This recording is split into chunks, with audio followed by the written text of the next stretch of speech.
feel good right now. Oh yeah, I do.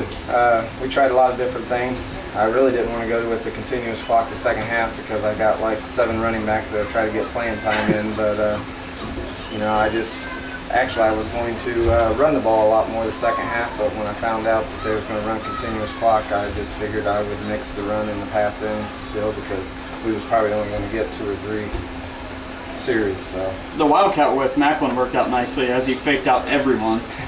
Yeah, that was actually, that's 51 yards. That's not even in the playbook. I called timeout to basically put that in. Chris Brooks gave me the hint to do it, so I figured why not try to get Macklin a little bit of running time and at the quarterback, and you know, it all worked out. Is there a position that he doesn't play well? I haven't seen one. Like maybe offensive line? I've coached that man for 3 years, and I think he could play everything there was. He's had, I tell you what, I've seen every one of his touchdowns that he's had as a Warrior. Florida last week.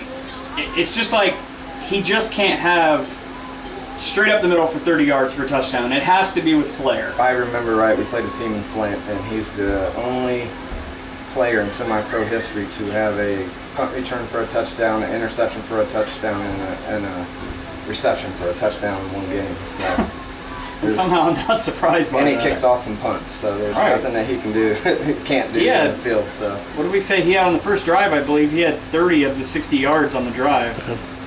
He had, I don't know what his numbers are. He had 70. Sure, but like he would tell you, he's an athlete. That's basically. He's a ball player all day. Right. Columbus War Eagles next week. Going to be a totally different ball game. BJ, you know, he's a good coach. He studies film, and you know, we know how he breaks down film from, you know, being here with him in years past, and his X's and O's are just fabulous. So it's going to, I don't even know what they did tonight, but I think it's going to be I haven't seen it. lot harder ball game, and our guys know that, and they're up for the test. So we'll go back, watch film what we did, and try to be better. You know, that was the first game of the season, so we've gotten our groove a little bit and try to do the things we can. 28-6 win in Canal Winchester to start the HFL play after 2 huge wins. One getting a huge monkey off your back against the Detroit Ravens. Right. That was a big. It's nice to finally beat those guys. Yes, it is. Corey said, I might as well ask you this. Corey said he wants better competition. Now, how much of that is him thumping his chest and him, or you know, just post-game talk? Corey steps up when big games come into him. You know, he's you have to stay on him, you have to keep him calm, but as long as you do that, you know, he makes the reads right.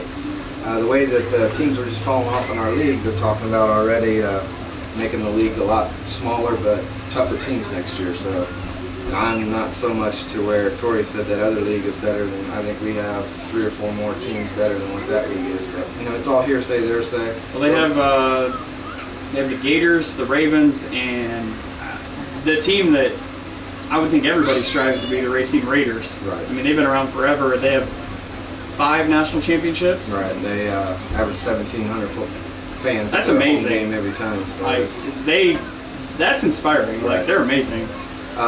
You know, the 2 teams that's leading that league, we beat. So you know, it's hearsay, thearsay, but they'll tell you that they're a better league, but we'll tell you that we're a better league, and you know, we'll go with what we say.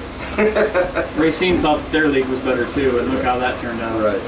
Huge offensive performance by your team tonight. I'll let you go, but thank you for stopping by. Thank you, Mike. And congratulations on the record that you told me before the game we were going to accomplish. One after tonight, so it's nice to get some 4 and 5 wide work in all day too. yeah, it is. Even though Corey don't like to run the 5 wide, we still put it in. So that's because it doesn't give him as much running room.